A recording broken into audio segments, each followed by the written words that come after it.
Don't you wish your podcast was hot like me? Don't you wish your podcast was a free like me? Don't you? You weren't expecting me to start, were What's up, man? you? No, no. Well, I mean, I know you pretty well, so I guess it doesn't surprise me that much. Really? Oh, okay. Well, okay. You know me so well. What's my favorite fruit? No, I'm just kidding. No, don't bother. I am my favorite fruit. Anyway, welcome to the Jaybefaunt channel. I don't know I am that. your host. We can talk about that if you want to. Hey, we got to talk about farming somehow. Just to let you guys know that the JB No, Font Show is also available on all major podcast platforms like Anchor, Apple, Spotify, and Google Podcasts, which I forgot to even turn on. What in the hell is wrong with me, JB? JB, come on, man. I things are just like off to the races today. I have no idea why I'm not doing things the way it should be done. But just to let you guys know that I am available on all podcast platforms. So welcome, welcome, welcome. And also, I am part of the Revolutionary Blackout Network. You can find me on the JB Show on Sundays at 1 p.m. Eastern Standard Time, at the Roundtable on Thursdays at 6 p.m. Eastern Standard Time. Please make sure to give this video a thumbs up if you're new to the channel. And also, please make sure to smush down that subscribe button. If you do, I promise you cookies, THC brownies, maybe even some hard candy if I can give it through the camera. But it's the thought that counts, right? I also want to give a shout out to all my patrons on Patreon and also in Coffee. Thank you so much for your additional support, and please know that I'm deeply humbled, and I'm very grateful for you also giving your additional support and your contribution. And just let you guys know that if you guys would like to, this is also in the description below. If you guys would like to give a little something, something. So the Rubber Durden, the one and only, the man himself, the myth, the legend.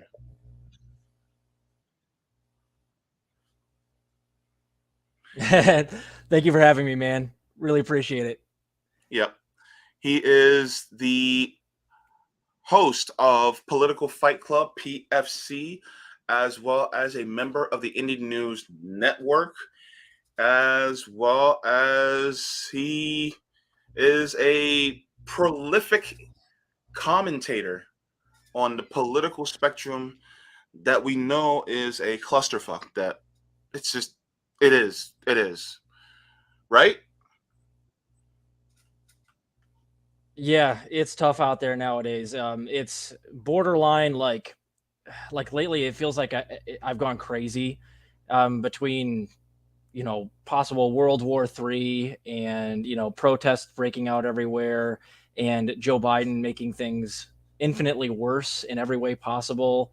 It really Mm-hmm. feels topsy turvy. Feels like we're through the looking glass nowadays, which I imagine a lot of people who have their head on straight really feel crazy nowadays, which is that's kind of my norm now. Yeah. Um. Being in this space is quite interesting. And you notice that there's a lot of people who are on a slightly different part of the spectrum than you and I, who they kind of contribute a little bit to. It kind of seems like they're contributing to the propaganda instead of moving people away from the brainwashing that we see typically on mainstream media and things like that.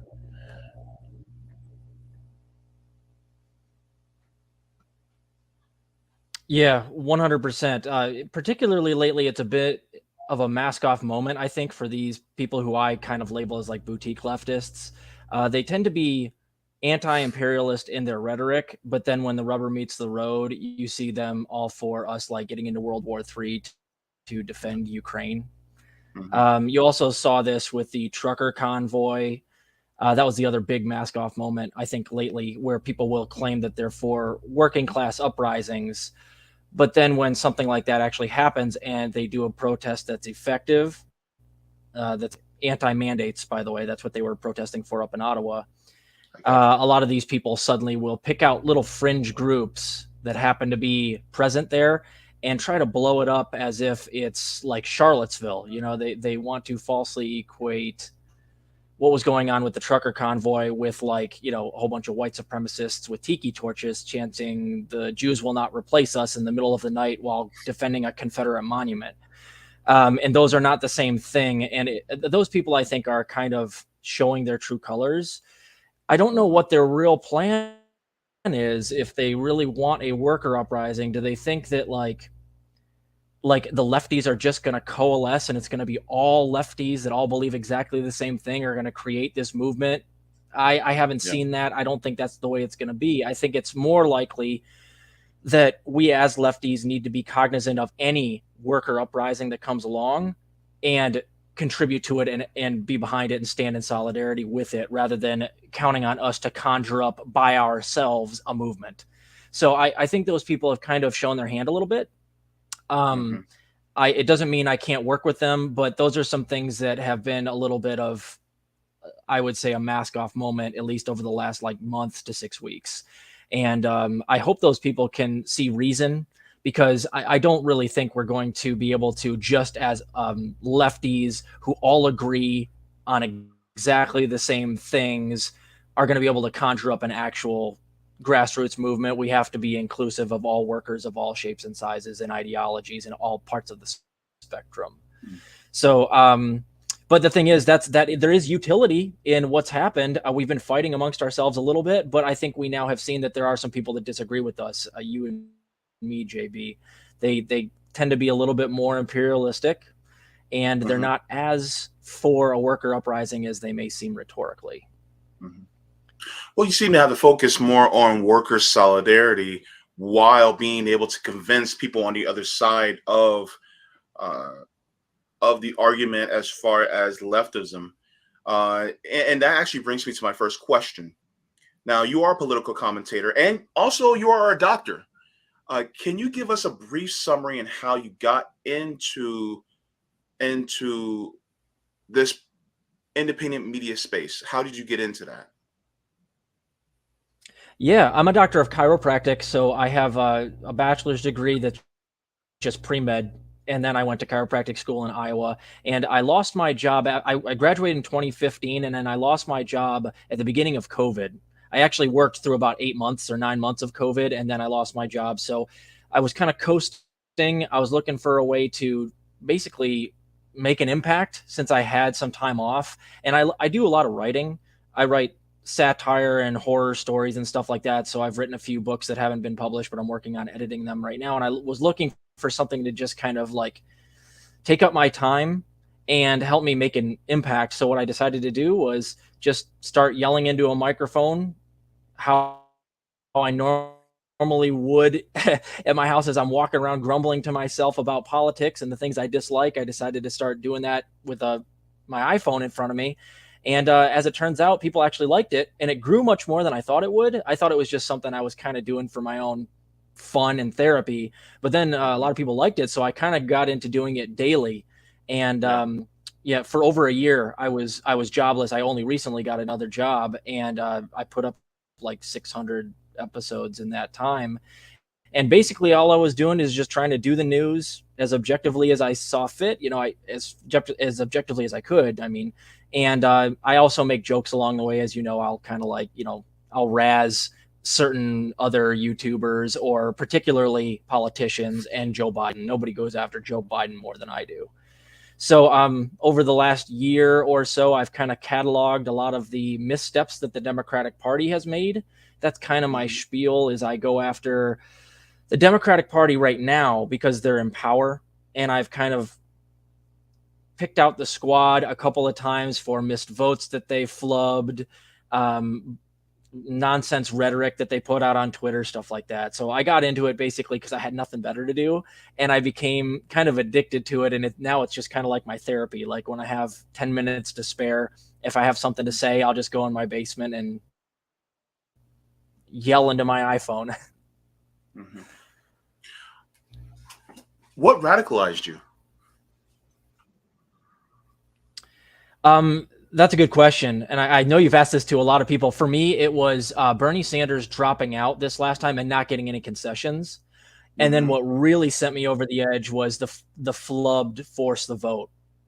That's where I Gotcha. really started to see, like, there's a lot of people that purport to be for progress that really aren't for it the same way I am, the same way you guys are at RBN, where they're actually willing to fight for it and use leverage at every possible time you can to get things that you need. And when I saw that, I kind of was like, okay, I got to get online. I really got to start being more militant. I got to start pushing the envelope a little bit. Because I mean, I don't know about you, but that devastated me. Bernie Sanders in particular dropping out and like endorsing Joe Biden, not calling him out for getting cheated a second time, and then not getting any concessions for his endorsement was just like, it ripped my guts out. So after Yeah. that, I was like highly, highly motivated to get online. And as you know, JB, on my show, kind of my thing too, the idea behind Fight Club is I also try to encourage other people to get on and raise their voice, do either Hmm. a podcast or even just getting on Twitter to help spread the word.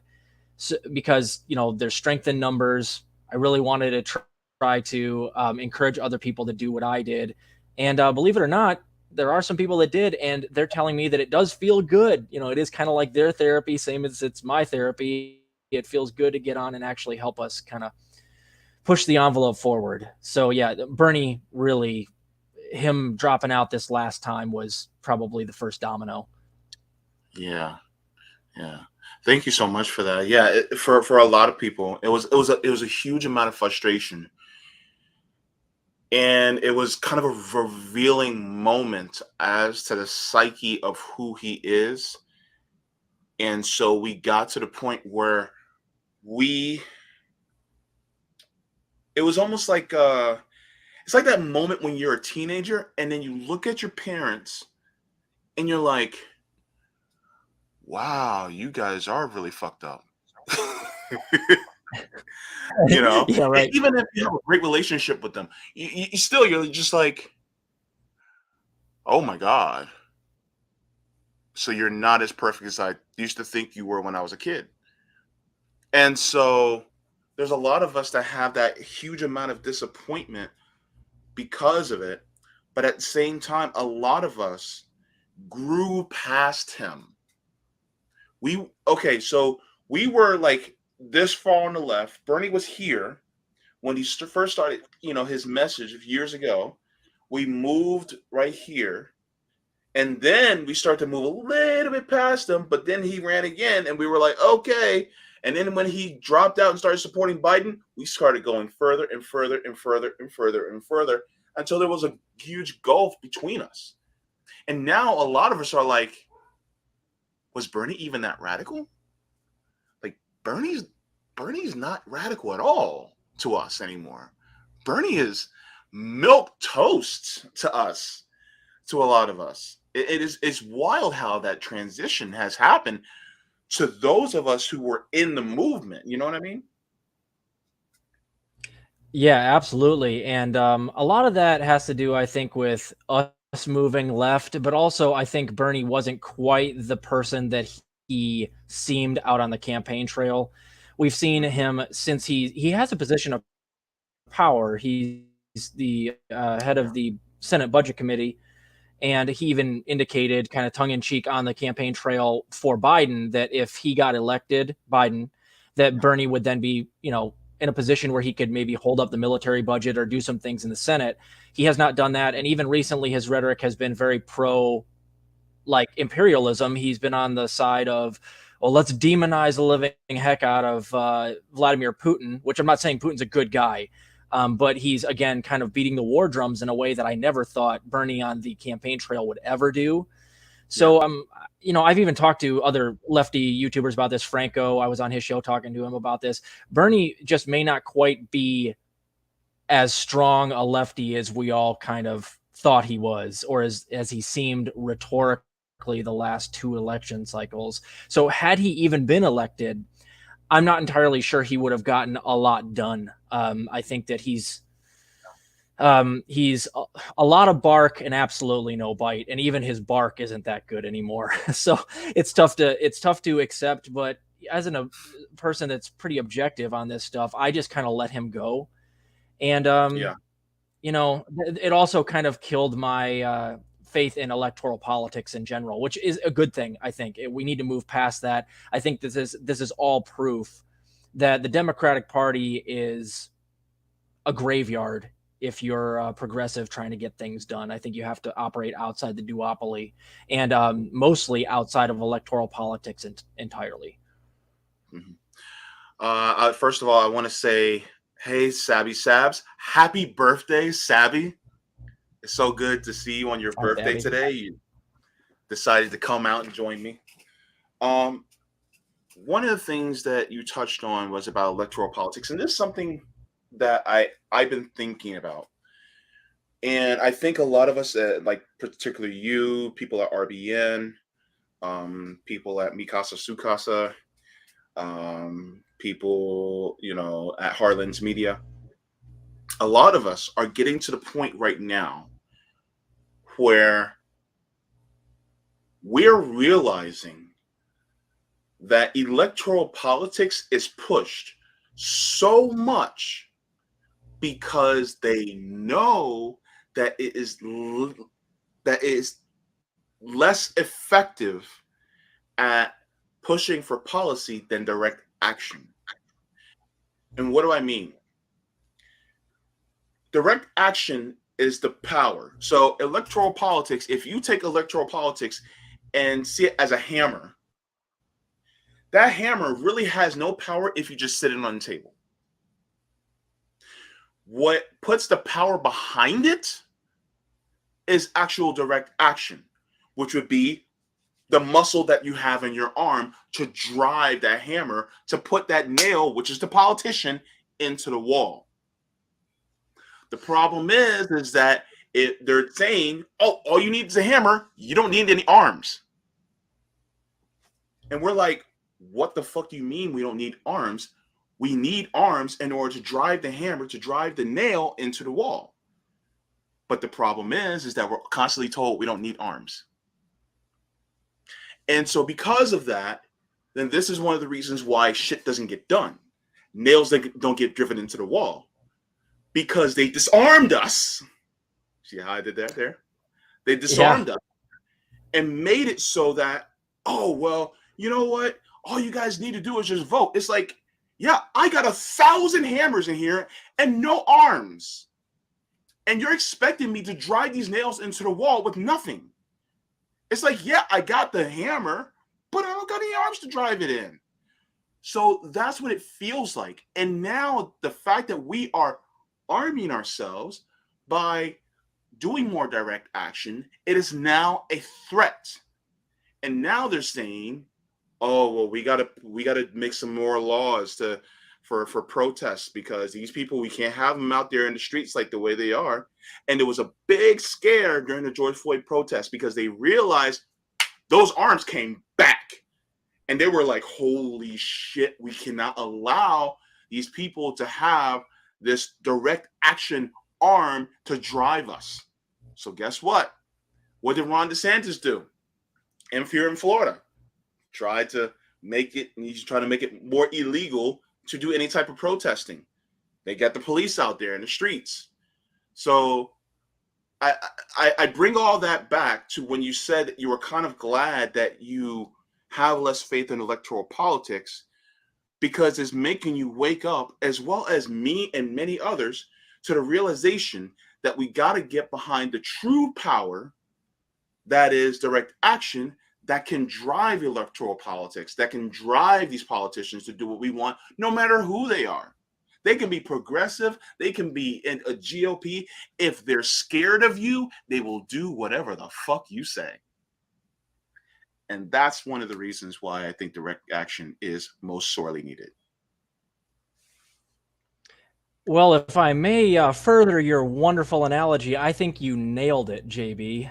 And you're the king, you're the king of analogies, by the way. Your analogies are my favorite thing on the planet. That's like wonderful. But you're what you're really doing is you're breaking it down for the viewer of the difference between inside and outside game, and Mhm, what a lot of these people that we wouldn't really agree with on most things, like the boutique left, that are still on the democratic reformation train, what they will try to mhm, tell you is that we need an immense inside game and just to pump up our inside game, but then they'll kind of poo-poo the outside game.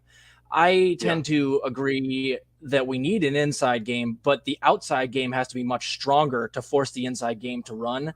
And Chris Hedges talks about this all the time. The key is not to try to put more good people in Congress. The key is to push the people that are in Congress to do what we want because they're afraid.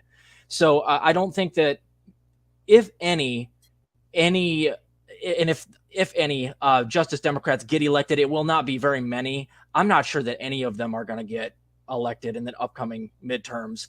Seeing what happened to Nina Turner and her race makes me think that it's a fool's errand to try to throw money at these people. There's going to be millions of dollars of dark money against them. So I think it's kind of foolhardy to put all of our effort into electing more Justice Democrats. I think it's a better a better use of our time and energy to try to force the Justice Democrats that we already put in there to do what we want and do what they campaigned on. So yeah. that's kind of my show in a nutshell. Like that's all I do.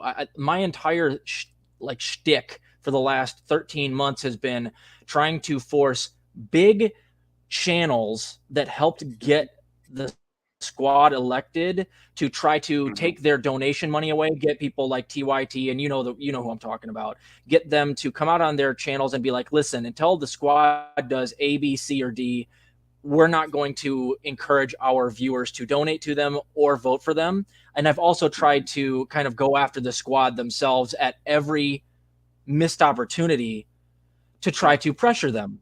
Because I'm not saying mhm, that, like we're going to get everything we want. But if we make it uncomfortable for these people, the squad members and the people that helped get them elected that have these massive channels, perhaps that we can just get a few things, maybe an executive order here or there. And mhm, that would be all that I would expect from a Biden presidency. But imagine that we got, like, I've always talked about Medicare for all via the Social Security Act, Section 1881 yeah, Alpha, because we can do that due to the pandemic. Everybody could have Medicare for all in an emergency situation. That's an executive order. But I mean, student loan forgiveness, legalize marijuana. yeah. That can be done as well. And another big one, and I don't know if Brianna Joy Gray, who was just on your show, talked about this. You asked her about what she would do on her first day. I don't know if Mhm, she mentioned you can pardon Julian Assange. That's another one. Like if we could just get one of those things via an immense amount of pressure on these politicians, yeah, maybe I'll call that a victory. I don't expect much more than that from Joe Biden. But what I've seen is that all the people that were saying, "Hey, let's push Joe left," as soon as Joe got in there, they don't push Joe left at all. And in fact, they attack people like you and I who attempt to yeah, push Joe left. So I think that they were completely full of shit when they were talking about vote blue no matter who and we'll push Joe left later. No, you just wanted to get a Democrat in there and maintain the status quo, because a lot of these channels and indeed the squad are now kind of, they make good money, they're comfortable, they themselves don't have to worry about healthcare or their college loan debt, or and certainly a lot of these channels don't want Julian Assange getting forgiven because he's a symbol of you know um, free speech in America. And as we're seeing, a lot of these people are not for free speech. They're very much for censoring mhm. very militant voices on the left. You've seen a plethora. I'm banned on YouTube right now, as you know, for the second or third time now. And I'm not the only one. There's plenty of channels that have been taken down over the last 2 weeks. And there are people on the left, quote unquote, who have been all for it. Mhm. You know what? When you spoke about pushing Joe Biden left, you know how we pushed FDR left? And people who know their history know that it was through direct action that pushed him left. If you think that just talking against him on a podcast is going to just push him left, you got another thing coming. And praising him and kissing his ass is not pushing him left. That's deadening people's thoughts on and their sense of urgency who could be activated to push him left. So, like our old friend Kyle Kalinske said, if you shoot for the stars, you may get the moon. All right? With that being said, if we truly wanted to get something done, it would be promotion of direct action. If you are someone in this space and you are not pushing relentlessly about direct action, like Nick said, you're deeply unserious. Because you want to talk about politics and then you want to rant about it, but you don't really want anything to change. If at least you can put the idea of getting out there and helping people to realize the power that they really have to change, then yeah, you're serious. But if you're not pushing for that, do you really want things to change? And furthermore, here's another question. How much are you willing to force things to change if you're making really good money in this space and you forget where you came from? Just a question that I got to ask people. You know, I'm not asking you in particular because, you know, I know you're struggling just like me. But to many of the people out there that are in this space, that have millions of followers and make hundreds of thousands of dollars on Patreon, what are you doing? Like, you know, are you pushing for that? Are you bringing on more activists? I'm not talking about the famous ones. I'm talking about ones that you don't know about that are doing things in different cities that you probably don't even know exist. That you probably can't point on a map. Just a thought. Yeah, I happen to agree with you. I happen to agree with you. A lot of it, I think, is they start off with the right intentions, but then you run into money, and if you're one of these really big YouTubers that makes, a lot of them are millionaires. You get in an echo chamber and you get corrupted, even if you're not actually physically taking bribes. You tend to defend the status quo because the status quo has made you rich. So the They've idea been good of to an you. actual right. Yep. And so like a revolution, that doesn't sound too good to you anymore. You're nice and comfortable. You can afford to wait 4 or 6 or 8 years for healthcare or student loan forgiveness or whatever because you're comfortable. So the sense of urgency is not there. I think you're exactly right. And I think a lot of these people, they started off with the right intentions, but then you become wealthy and it corrupts you. That's why I have one of my rules of PFC is don't sell out. You have to, like, on principle, not allow yourself to become rich. And if you run into money, immediately use that money, as I'm trying to do on my show. If I ever run into money, the first thing I'm going to do is start building like sustainable homeless shelters. This is the one thing I've been talking about for years, or a year now. I don't, on principle, don't want to become like Kyle Kalinske. I would, Yeah. if I had his amount of money, I would immediately try to figure out like how much I need just to like make it by and pay my bills. And the rest would be all for like direct action, but also like doing things in my own community. I have no intention of being rich. And if I ever became rich, I would immediately make it so I wasn't rich again because I don't want to be corrupted. I don't want to become part of that group. Yeah. It's like being in a crowd of people outside with your pitchforks and torches, and you're at the front of the mansion. Door swings open. Butler comes in. He goes, you, sir, come here. You walk up nervously by yourself, and then you go, yeah, you, and then you go up to the steps, and he pulls you inside, shuts the door. He's like, how are you? How are you feeling? Are you hungry? He takes, well, he doesn't take your clothes off, not like that, but you take off your coat. They come in, and here is a huge feast, a spread, a banquet, all your favorite food.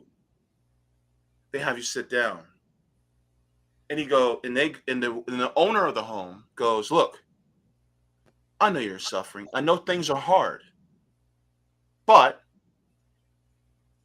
I promise, if you just stay here for a little while and then save up, and then maybe you can go out there and help people, eat the food, take a nice hot bath in our jacuzzi tub. We have masseuses here, and then you can just stay in one of our many bedrooms and live to your life's content. Then you'll be able to go out there and finally help some people. What do you say?" And then you go, "Well, I guess they would want me to, eat better and have my strength and rest up a bit." And then they get you in there. But then guess what happens? You're now sitting in that same chair, and you tell the butler to go outside and pick one person. And that butler does the exact same thing. Meanwhile, you have people by the tens and hundreds dropping like flies outside. But you're just like, "Give me one person, bring them inside."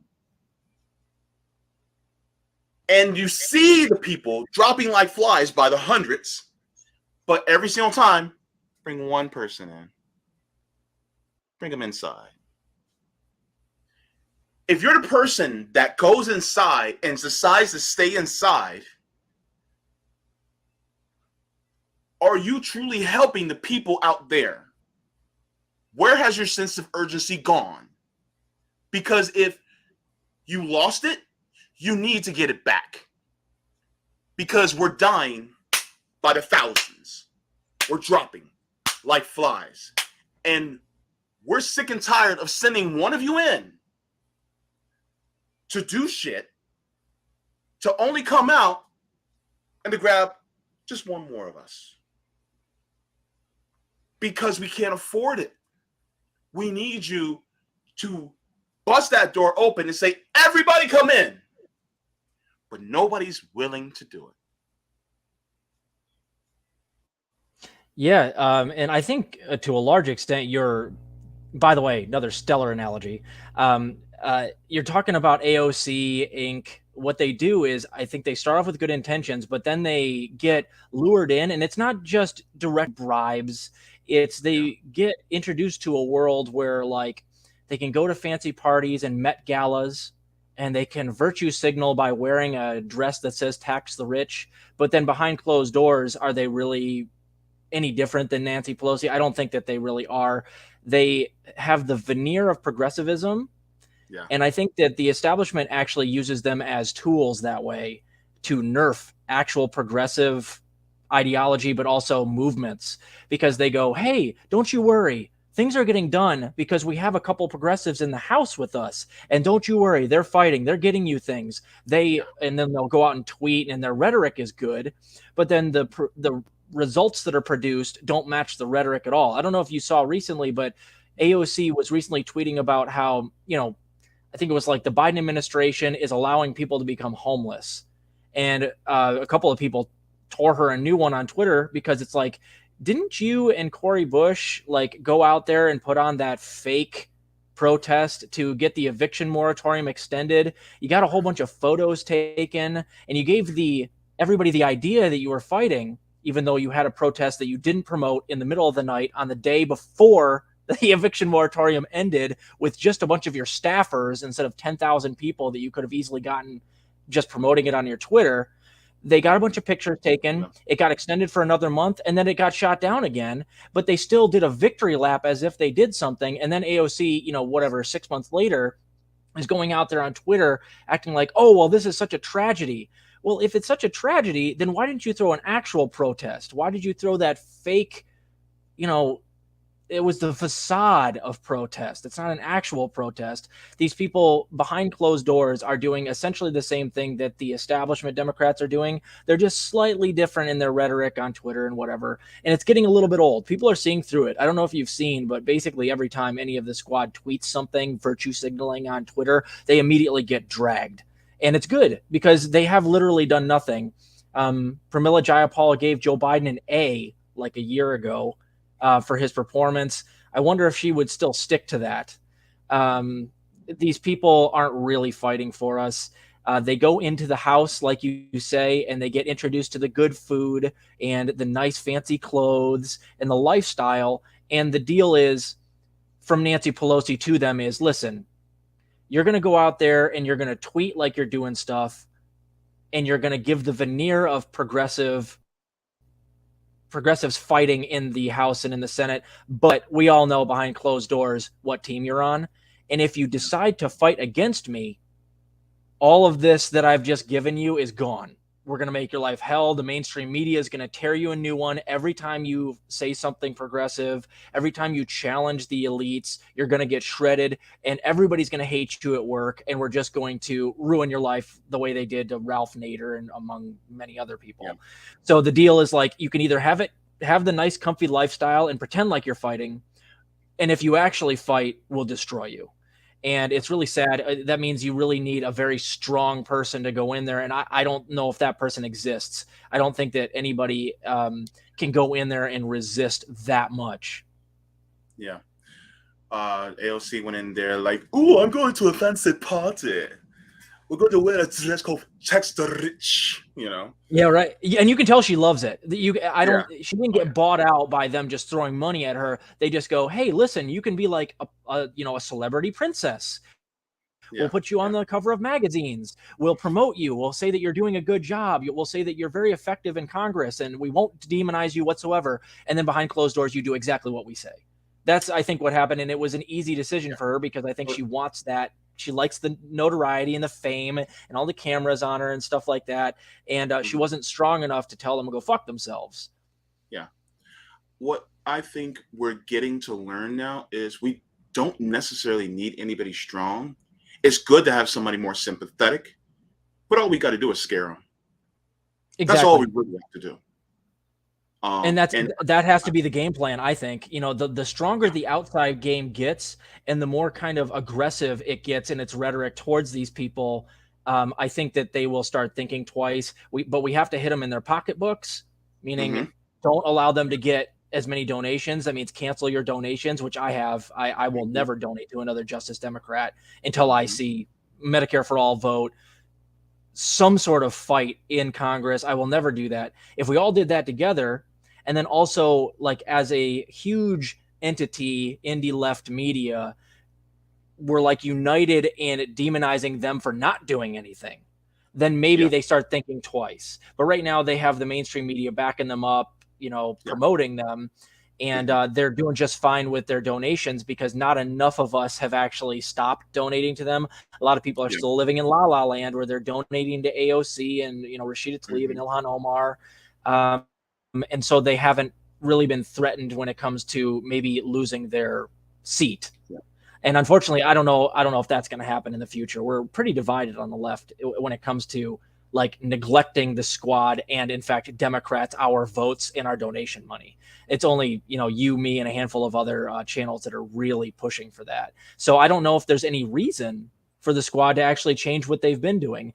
And you want to know the saddest part, JB? I don't want to be a Debbie Downer here, but our window for opportunity is really kind of closed already, because the only time we were going to have to push Joe Biden to include some things in an omnibus bill were really in the first year of his presidency. I don't think another bill is going to pass between now and the midterms, and the Democrats are going to get smoked in the midterms, probably lose the House and the Senate, and if not both, one of the two, certainly. And then after that, they have a convenient scapegoat for getting a whole lot of nothing done again for the last 2 years of Biden's presidency.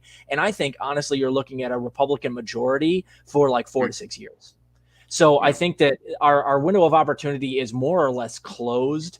It was really Biden's first 12 to 14 months in office that we had a chance to really get some stuff included in the Build Back Better bill, but we didn't do it. We were not united in the lefty media space. We were not united in terms of the squad members doing Tea Party tactics. They weren't united in their voting tactics. Mm-hmm. And now I don't think they're going to have enough time before midterms to try to shoehorn another bill in. And in fact, I don't think the Democrats even want to. If there were some sort of big bill, I think they would sandbag it to the point where it would either die or it would go on to through the midterms, in which case you still will never be able to pass it because the Republicans will have a majority in the House. Mm-hmm. So it's sad, but our tactics have to update here. And in fact, I'm adjusting on the fly to doing far more promotion of direct action on my show now, rather Mm-hmm. than attacking the squad as much as I have, because now I honestly think they don't really have much leverage anymore. Their one true power for the first year that Biden was in office was Tea Party tactics, blocking every bill possible, shooting the hostage, and using that leverage and that power to make Joe Biden do some things. But since there are no more bills between now and the midterms that are of substance, Mm-hmm. I don't know how much leverage they even had. So I'm changing gears a little bit. I'm really like focusing hardcore on, I'll still call them out when they make mistakes on Mm-hmm. my show. But my second season of PFC is going to be a lot more like direct action and mutual aid oriented. And unfortunately, we're in for a very rough 6 to 7 years, JB. I hate to tell you, buddy. It's going to be No, nasty know. for the next 6 to 7 years. Yeah. Look, I know this is going to sound very random of me, but your lens on your camera has like a softness to it, and you look like you're on a Barbara Walters special right now. Yeah, it's an old computer. I know. Just always that soft lens. Yeah, dude, and I know I'm like super white, but I like look really white. I'm like Casper the Friendly Ghost up in here. Oh no. You're friendly, but you're not a ghost. Not at all. Thank you. But this conversation is too good. I can't even get to my questions. Damn. As usual, we always have fun. Yeah. When the conversation is good, it's kind of hard to get to your questions. Fucking, I'm gonna skip that one. So what? I should ask this. What is some advice you would give to people who want to venture into this media space? Well, kind of like what I preach on my show is like, just get involved. I think a lot of people out there, they underestimate their own skill set. And it doesn't just mean like, if you can do a show like you and I do, that's great, but not everybody's cut out for getting online and actually talking for 10, 15 minutes or an hour at a time. If that's not your thing, if you're too shy, you can just jump on Twitter, but there's other things you can do. Help us. Like for instance, the Indie News Network, which I'm proud to be a part of. A lot of people are just mods, or they'll help teach people how to use software, or they'll do editing for them, or they'll even write songs for us as intro songs. There's a million different ways you can get involved. And also, guys, mutual aid, it's such a blanket term, but there's so many things you can do to help people in your community. You can help people babysit their kids if they are, a couple that has 2 jobs and they have a hard time paying for childcare. We were counting on Joe Biden giving us universal childcare. That's a down the drain. So you can help people with that. If some people need a ride to work, you can help them with that. Do they need help with, if they're elderly, do they need help with lawn work? Can you cook for people? There's a million different ways that you can help your community. And that's where I'm really trying to focus now, is on things that you can really, really do for others that live nearby. It's going to be key for us to take care of each other, because I got news for you guys. Biden's not going to do anything for the next 2.5 years. He's going to get wiped out by Trump, more than likely. And Trump, even though he is not quite as bad as Biden, he's still like the second worst thing to the devil. And he's going to get back in there and do a whole lot of nothing as well. So we have to take care of each other. So it really has to be like, we have to get over, we have to convince ourselves that it's worth it, and that we actually do have skills that can help other people. And I try to make it fun. Like what I do now is, I don't know if you've seen the episode, JB, before I got banned. I was talking, and actually, I think I actually only put this one up on Rockfin and Rumble. Sorry, so it's not on YouTube. I try to make my direct action kind of different and fun. So you notice that there's a lot of censorship going on right now, right? I don't know if you've seen that, like for instance, in China, the end of the movie Fight Club has been edited out, where they take out the last 2 minutes of the movie and they put up an excerpt that says Tyler Durden was then apprehended by police because they don't want to see the end of the movie, which is the real revolutionary part. It eventually was taken back, but you've seen that. For instance, there are other comic books and books by Black authors and like V for Vendetta, which are now being taken off of bookshelves, particularly in schools.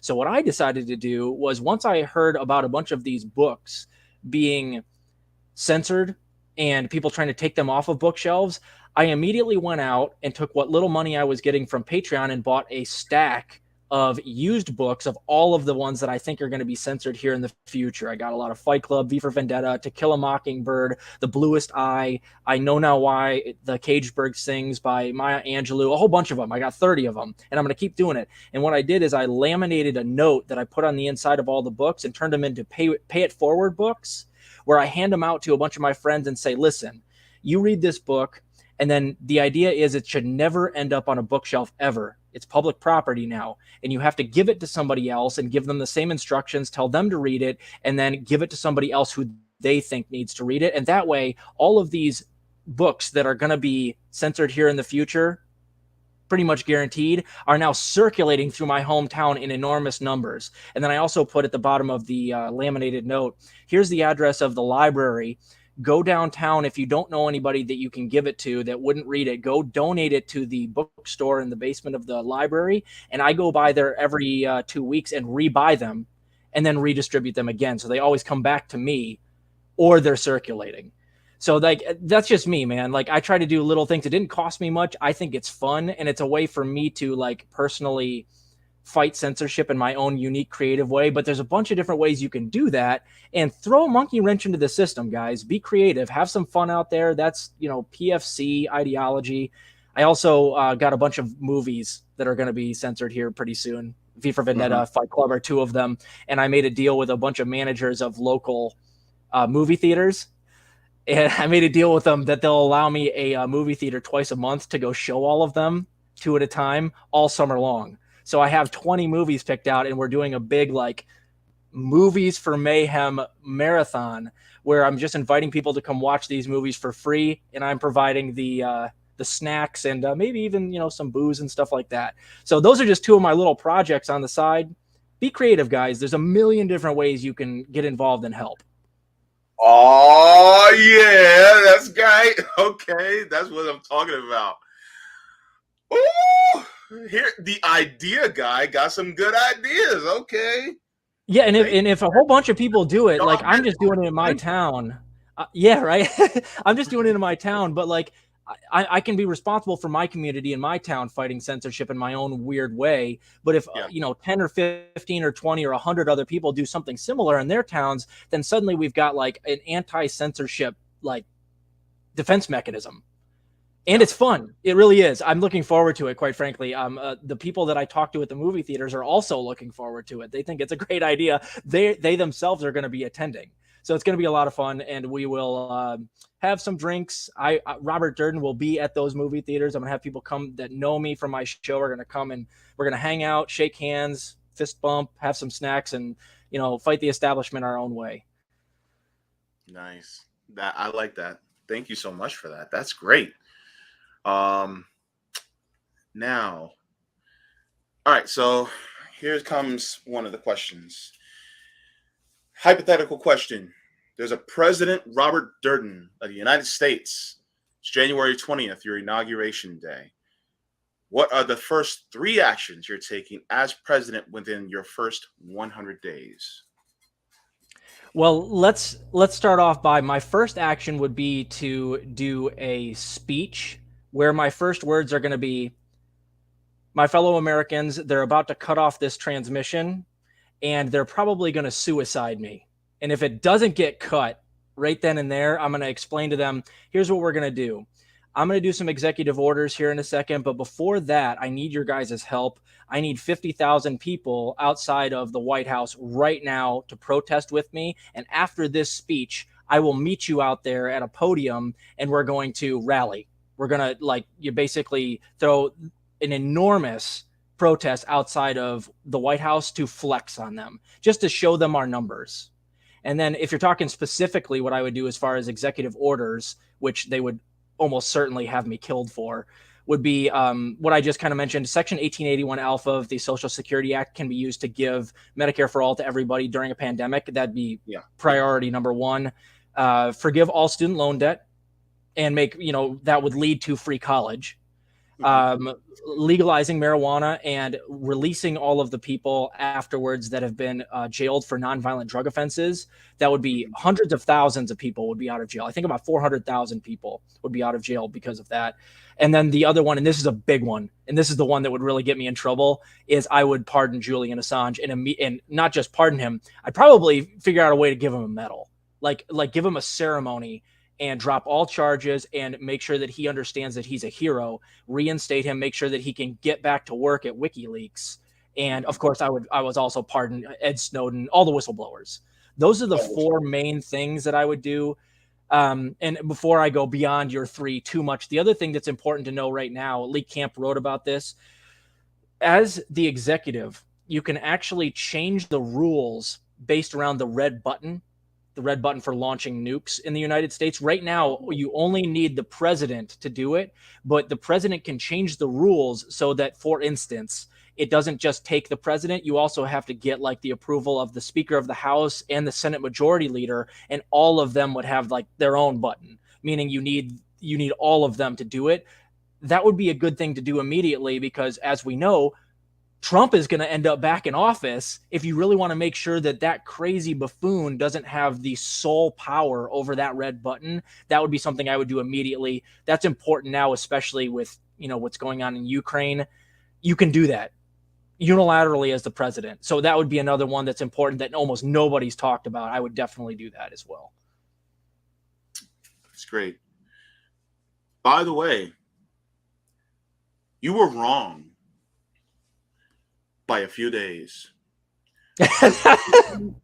Your prediction for Jimmy Dore passing Kyle Kalinske, you were wrong. You said today, it happened last week. Robert, you were wrong. I know. And one of the rules of Fight Club is admit when you're wrong. I 100% was. And I came out and actually did say I was wrong. But here's the thing that happened, JB.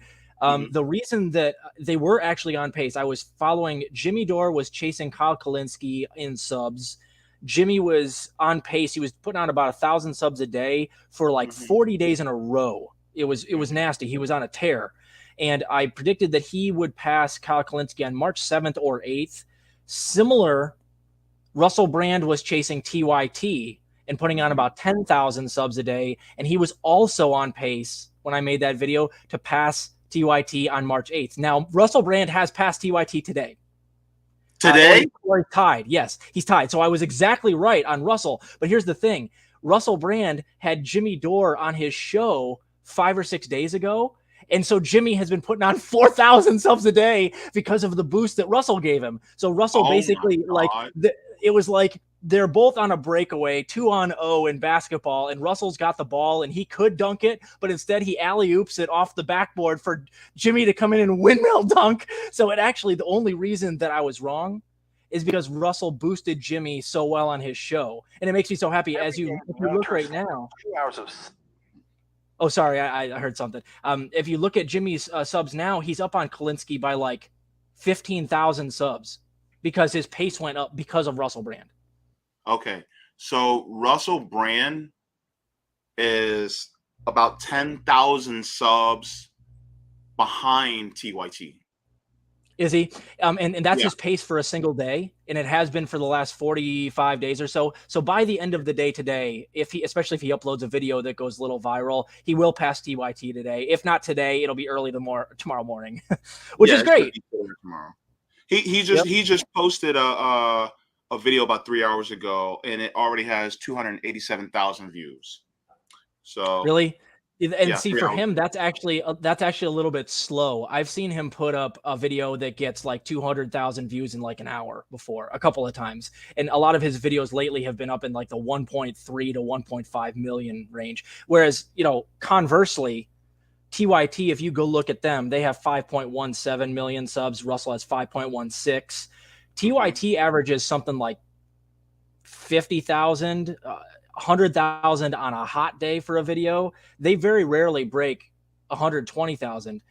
Jimmy actually does way more than that nowadays, and he's got just under a million subs. And Russell, who's equal with TYT in subs, is way up in the 1 to 1.5 million range. So that tells you, like, in a microcosm, Russell Brand is just kind of a lefty who doesn't label himself a lefty. He just kind of tries Mhm. to get us all to love one another and has some good ideas in terms of like moving the progressive movement forward. But he also goes out there and attacks mainstream media. He goes out there and he attacks Bill Gates all the time. And it works. He's growing like wildfire. TYT does exactly the opposite. They go out there and they defend the status quo and they Russiagate and use McCarthyite smears against really good journalists all the time. And people Yeah. aren't picking up what they're laying down anymore. So they've been stuck there forever. And this is one of the few things that makes me happy in today's politics, JB, I got to tell you, is the growth of comedians who are now being looked at as truth tellers and sort of news Mhm. pundits, Mhm. where and at the same time all of the old school news pundits are being looked at as clowns. So there's been a role reversal, and those channels are dead in the water. I mean, Jimmy's going to pass Sam Cedar here pretty soon. At his current pace, it won't be more than a month or so before he passes Sam Cedar, who's again, he's at 1.17 million, averages like 20,000 or less views per video. Jimmy's up at 140, 150,000 views per video. I think we can tell who the people's champions are. Mhm. Um, you know what? I hope I don't get in trouble for this, but and I know he's not as further to the left as I am, but something tells me that some of this success of comedians telling the news is attributed to Jon Stewart. Yeah. Um, because people typically started to get their news from him instead of the regular media. Yes, he's still part of the machine, but he was deviating, within, and to them, a lot of times, like, Viacom, they were basically like, okay, you're fringe, so you do your thing over there. But really, he was like knocking up the mainstream media at the time. Um, and so a lot of, a few comedians, took that to heart. They were like, okay, this works for him. Why can't it work for me? And now you see people like Russell Brand and Jimmy Dore. They're both comedians. Yeah, and to some And extent, Rogan as well. I know I don't agree oh with yeah, Rogan on everything, but his success is able to be replicated because even though I don't agree with Rogan on everything, I think the average viewer can tell that he's not bullshitting you. Like he's at least giving you his honest opinion on things. So it's a new paradigm. And it's actually a good thing because it means that I think in the future, a lot of our news is going to be gotten from sources that basically function like the Daily Show used to, which is we'll give you the news, but we're also going to give you commentary, some jokes, and we're going to kind of be ourselves on the set rather than being, some button up person who Kyle Kalinske wants to be. They want to be that robotic person reading off the teleprompter. Most people don't trust that person anymore. Oh, good job. Nice job, guys. I knew you'd get there. yeah, yeah. We're 14K. trying to I hit knew you've been 15,000 by the time we get to our anniversary on April 1st. Yep. If you guys get hot, you have a chance at that. I really hope you do. I'll do some promoting on my channel when I am unbanished. Thank you, thank you. But yeah, um, so just to anybody that's listening to the podcast, if you guys want to get the full interview, you guys are gonna have to go to my YouTube page to come and listen to it. But the final, let's say, not final question. Um, what is something that you're going to double down on in 2022? I think direct action, trying to convince my viewers to get involved somehow, whether it's just protests, activism, or straight up direct action. Like in the town that's south of us, Pekin, they have an Amazon factory that's going up, and it's supposed to be done sometime in the middle of this year, towards the end of the year. I'm making it Mhm. my goal to really try to convince anybody that I know personally here that happens to go work there to immediately start trying to unionize. And I'm going to try to make myself as big of a problem for that Amazon factory as I can. And my thing is, I'm going to go and tell them, listen, tell somebody else about how we can unionize here. We're going to get as many people as we can. There's going to be about 500 workers there. So my goal is, if I get 200 of them, 250 of them, we really got a good chance of getting unionization. And here's what I'm going to do. I'm going to tell them, if you guys decide you need promotion, let me know. Here's my number. Call me. I'll come down with my phone. I'll film some interviews. I'll talk to you guys, and then I'll come back and promote it on my show. And I'll talk to some other people that have shows, and we can all help promote your union drive. So, for instance, that's just a little thing. You can get involved in a million different ways. So I'm really doubling down on that. My Mhm. first season of PFC was really going after the squad hard, because we had that little window of opportunity to get some stuff in the Build Back Better plan. But Yeah. now I'm doubling down on mutual aid and direct action initiatives. That's Yeah. really what I'm doubling down on now. I also think that, and I think this is an idea for me to start promoting co-op businesses on my Yep. channel. There's one that I know of that we follow each other on Twitter, and I'm thinking about at least doing it from my channel, because co-op businesses are something that need to be, promoted. So um, I would like to do that, whenever I can. If I know Roger Meadows. He goes on Savvy's channel a lot. Um, he I think he does a co-op rideshare business in New York. And if I can start promoting him, there's another co-op called Maxed Out Solar that I would like to start promoting, because they actually are pushing for co-op businesses, and they are themselves co-op businesses. And I think that we should make that type of business model the norm, so that we can usher in a better society. So Yeah, and we have platforms now. They may not be huge, but there's something, and that's how I intend to use my platform as a tool, just like yeah, that. What you're talking about. yeah. Gary, I'm sorry, um, but and I know that he dropped the ball, especially. But when it comes to comedians telling the news, that's what I was really referring to. So uh, yeah. So yeah, I do understand and I do agree, but I had to bring him up because of the relevancy to Russell Brand and Jimmy Dore. So, but I hope you forgive me. Sorry about that. But yeah, the next question is, and this is going to be a fun one. What is one food that Robert Durden can't live without? I knew you'd ask me that. I like stir fry a lot. Have you ever had like Mongolian barbecue? I don't know if you have that down in Florida, where you No, go but I in and want to now. Thanks, okay, Robert. Now I yeah, it's want to. good. It's cool, man. Basically, you get to like put all of your ingredients in a big bowl, and then they take it to a Mongolian grill, which is just a big old slate, and they cook it in front of you, and it's you get to kind of play with spices and sauces. I love those, but I do that at home a little bit, where I'll just kind of like mix and match with things. A lot of vegetables nowadays, a little bit of meat on occasion, chicken or beef, but basically that is my favorite. And I eat that probably 2 or 3 times a week. Nice. Mongolian barbecue. Yeah, or That's stir fry of any exotic. kind, really. That's so exotic. Oh my goodness. Yep. I love it. I love it. Okay, so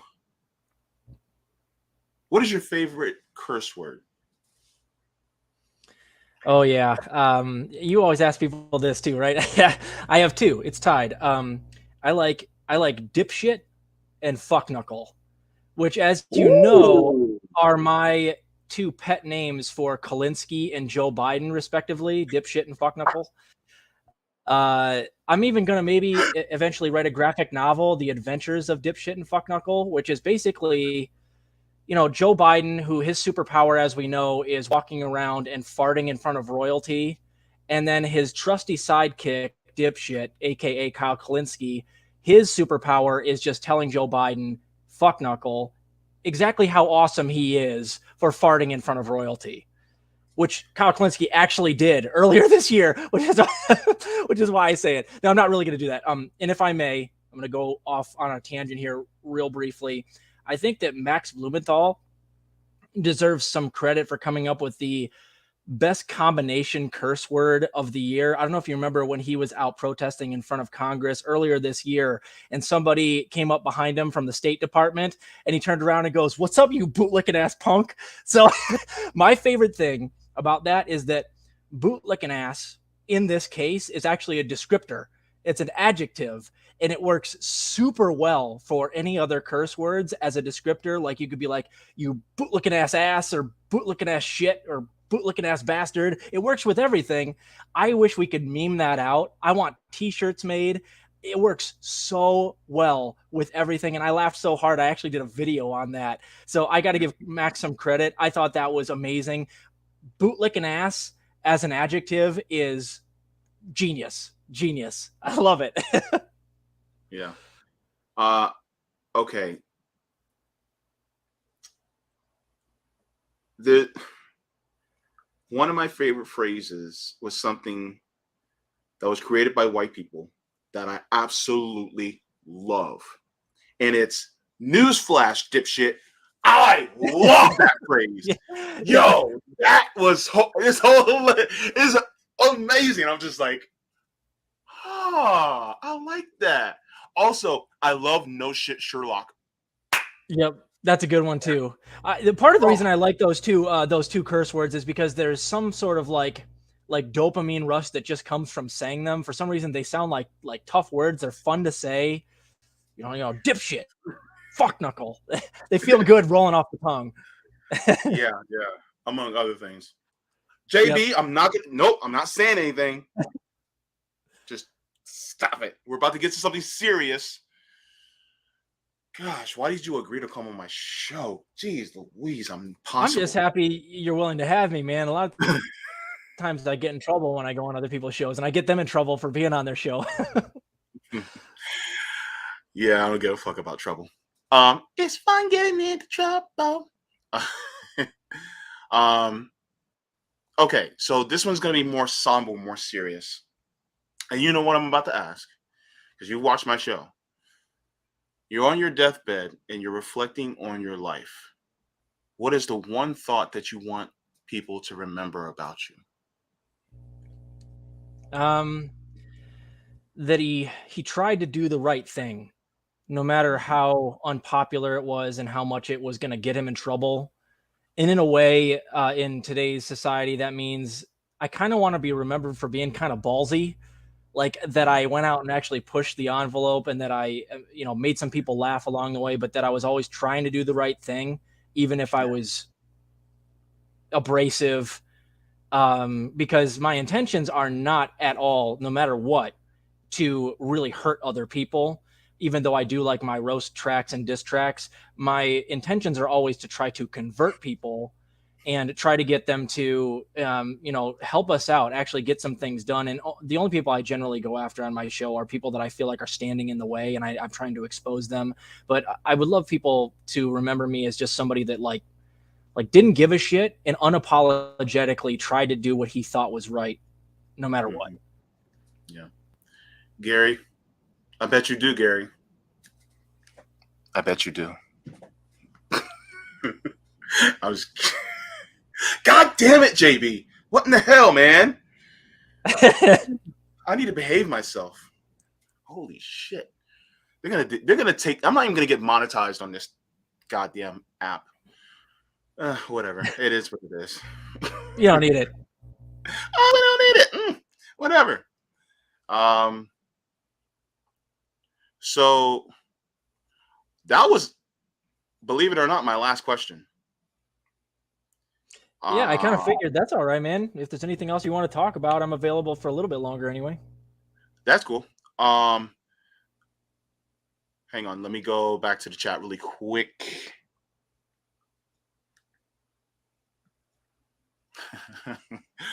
Frog face fucker regarding some Yeah, dirtbag nerd yeah, shit. I got a lot of laughs on that one. I was talking about Pramila Jayapal.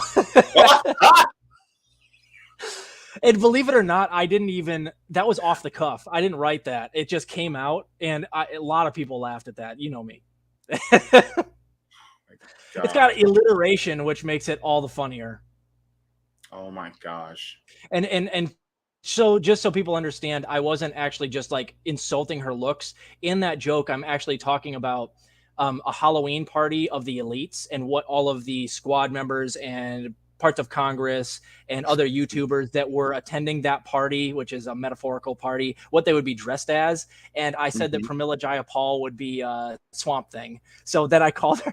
I said that after I called her Swamp Thing. You know, it's funny because she kind of looks like Swamp Thing, but it's mostly funny because she's part of the swamp. So it really isn't a personal. It isn't a personal jab so much as it's me like actually going after her, selling out, and not really standing up for her, you Yeah. know, alleged ideals that she apparently cared about so much. Well, I mean, look, if you're not willing to truly fight for the people, or if you're a warmonger, you deserve to be clowned. You deserve Yeah, that. That's the least of what you deserve. And, yeah, I mean, look, I look at people like Biden, and I think they need to be wearing orange jumpsuits, you know, and you know, like if you're still a president of the United States and you're still allowing Gitmo to stay open, I think you should go there and spend a few weeks there at least, maybe a few months, maybe a few years at Gitmo as a resident in one of their jails. Because if you're yeah. not willing to close it, that means you're willing to stay there. I'm just saying. And see, all the people that love Joe Biden, they'll come after me like crazy for the jokes I tell. And here's what I see it as. You know, there's a lot of commentators who don't do what I do. They just commentate, but they don't go after other people. The way I see it is we have to fight people like Vosh, he's a commentator, but he's mostly like a troll. He's like a disruptor. He goes out there and says horrible things to go viral, which is why he's always trending because he'll say awful things. Me, on the other hand, I will say awful things, but it's against people like Vosh. So I'm trying to be like the bigger troll that comes in and smokes people like Vosh. And a lot of people that I talk to, and even some people on in INN, do the same thing as me, where we're trying to just be the troll patrol. Vosh is going to exist, and there's always going to be people like him that go out and say horrible things like Julian Assange. I hope he gets tortured in a CIA black site just so that people that are for him get pissed off. And I'm the one that goes out there and says "fuck you, Jabba the Vosh," and make a joke about him being a pedophile. So I get in trouble because I'm making a joke about him being a pedophile, but all the people that come after me are Voshites. So I don't care. My whole thing is trying to troll the neolibs, and all my jokes are written in a way that tries my best to really, really, really piss off shitlibs. That's my It's the thing. Like, job of the boss. yep. See, I'm doing it right now. I'm doing it right now. Robert Durden's out of his box. So this is what I do, man. And this is why I do get in a lot of trouble. I do get dragged sometimes for this stuff. But the people that come No. after me are generally like not people I care about their opinion at all. And a lot of times they're trolls themselves, and they're just mad that I'm funnier than they are. Well, here's the thing. I love a troll with a golden heart. Yeah. I remember one time somebody who I knew, he was a shit poster. He even called him. He's like, man, I'm an asshole. But whenever something bad would happen to me, he'd be like, who is it? So I can troll him. And he would kind of disparage himself, saying I'm an asshole. I'm like, there's two different types of assholes. There are assholes that are horrible human beings, and they're assholes with big hearts. If you're going to be an asshole, you might as well be one with a big heart. And, you know, be a jerk to all the people who are doing horrible things because they at least deserve that much, Yeah, I'm especially if you're basically not just repentant for what they did. 100%. And I'm just responding in kind. I want people to understand also that I almost never, if I can help it, go after anybody out of nowhere. Everything I do is reactive. So Yeah, I wait for Vosh to say something stupid and then I trash him on my show accordingly. And I yeah, even went so far as to like, I was making fun of TYT for their Russiagate and McCarthyite smearing and Vosh at the mhm, same time. So I actually wrote like a 5-minute joke like a year ago, and not a year ago, about 6 months ago. Vosh was born at the exact same time on the same date that the Russian serial killer Andrei Chikatilo, who killed over 50 people, including a whole bunch of young kids. I made a joke that he, in fact, is just the reincarnated spirit of Andrei Chikatilo. And I was like, eat your heart out, Anna Kasparian. Now that's some damn good Russia, anti-Russia propaganda there. And of course I'm being facetious, but I like took on all of them. And of course I don't mean it. I don't at all think that Vosh is the reincarnated demon spirit of Andrei Chikatilo, because Andrei Chikatilo actually killed a bunch of children. And as we know, Vosh likes children very much more than the average person, and he would never do that. So uh-oh, I'm in some trouble now. there's a question by somebody in the chat. I'm not touching that one. It's shit like this that gets me in trouble, man. Buckeye fan said, "Hey, just got in. Hey, Robert. After Kyle and Crystal revealed themselves to be a couple, do you think that's part of the reason why Kyle screwed the pooch on the TYT door incident?" I don't know, because they actually became a couple recently, and what he's talking about is when they first started doing Crystal, Kyle, and Friends together. So I Hmm. can't. I'm not going to speculate on that. And in fact, I don't like going after people personally on that stuff. I'm actually kind of, I'm happy that Kyle and Crystal seem happy together. But I will say it's interesting that Kyle has definitely made a noticeable shift towards imperialist policy Hmm. since he got closer with Crystal. I even Yeah. joked that like I thought that maybe Crystal even got a hold of his cell phone with that really horrible tweet he made recently about Russian sanctions. Hmm. It was weird. Like 2 weeks before that tweet, he was on a show with Vosh where Vosh was talking about sanctioning Russia, and Kyle seemed very distraught. And he was like, hey, that's going to hurt a lot of people. And then, like 2 weeks later, right around the time he starts dating Crystal, he switches his tune and starts tweeting about how we need to sanction Russia. It's just weird that he flipped because I've been paying attention to him more than most boutique lefties. I used to be a huge Kyle Klinsky stan 14 or 15 months ago.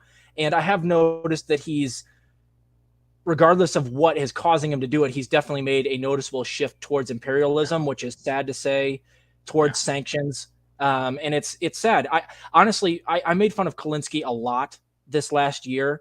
But here's the thing. I always thought I could get enough people to call him out that we could actually convert him to the right side to actually start promoting activism and to go away from promoting the squad into more direct action and more stuff outside the Democratic Party. I was wrong. He didn't flip. He, in fact, went the opposite way. But again, I wasn't just insulting him because I thought it was funny, even though sometimes I do think it's pretty funny. Some of the jokes I tell are pretty hilarious. But it's the point was to try to get his attention and get him to respond to me so that I could actually talk to him and maybe do some convincing that, don't be that guy.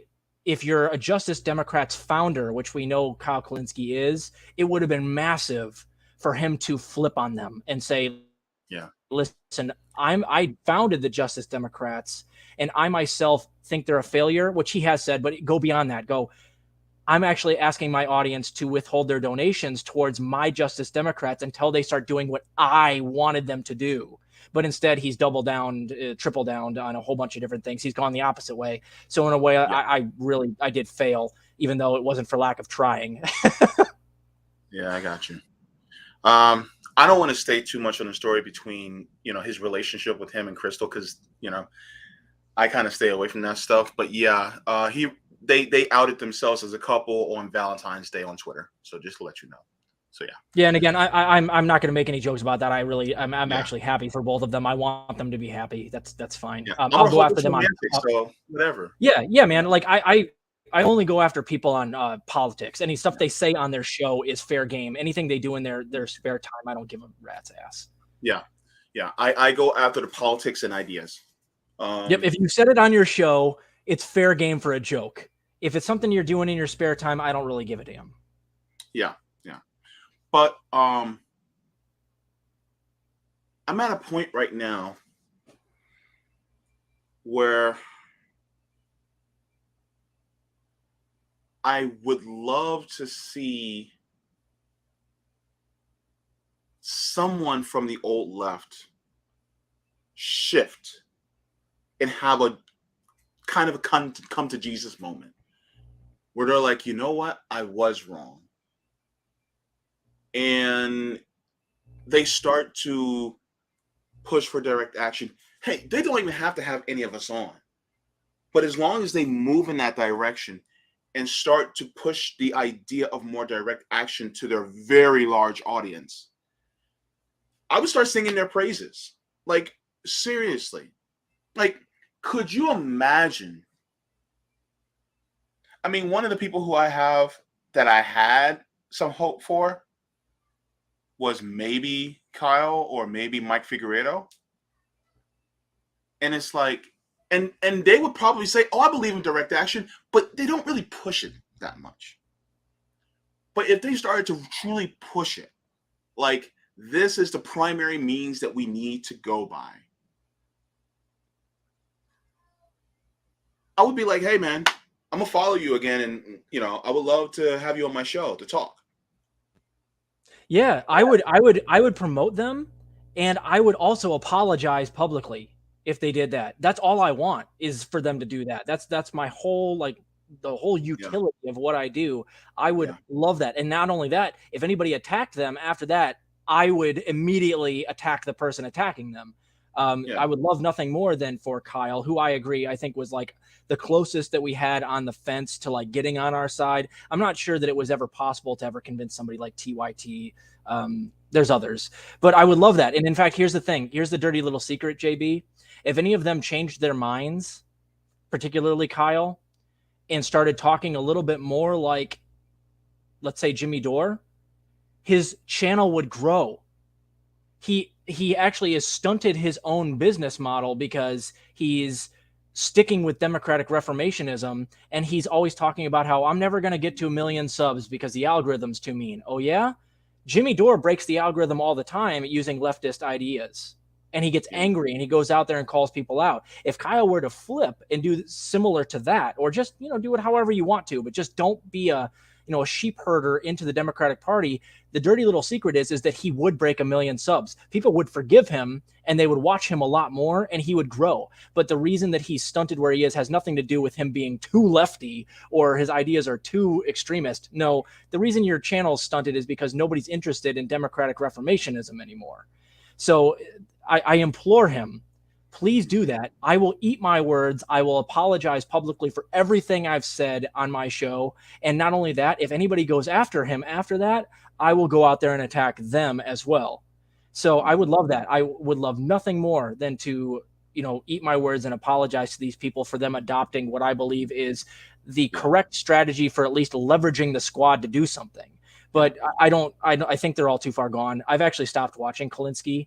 I don't know if yeah, I told you that, but like 2 or 3 months ago, I can't do it anymore. It's yeah, unwatchable. yeah.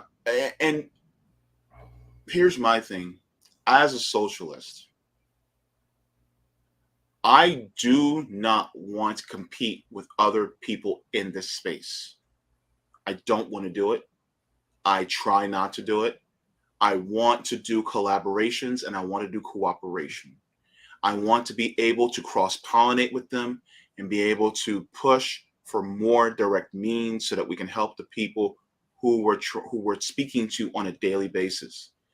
Problem is that they continue to keep pushing the weak model in our direction. And it's like I said earlier when I was on RBN. People like me, we are suffering.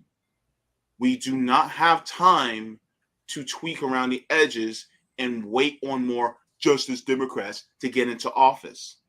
We're literally dying out here.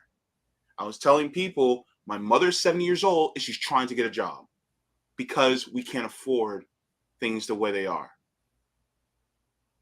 People think that I have this gorgeous setup for some reason, oddly enough, with these ugly ass walls, and I don't even have my desk built up yet because of fatigue, and I literally have my computer sitting on my bed, and I'm in a folding chair every single time you see me on live.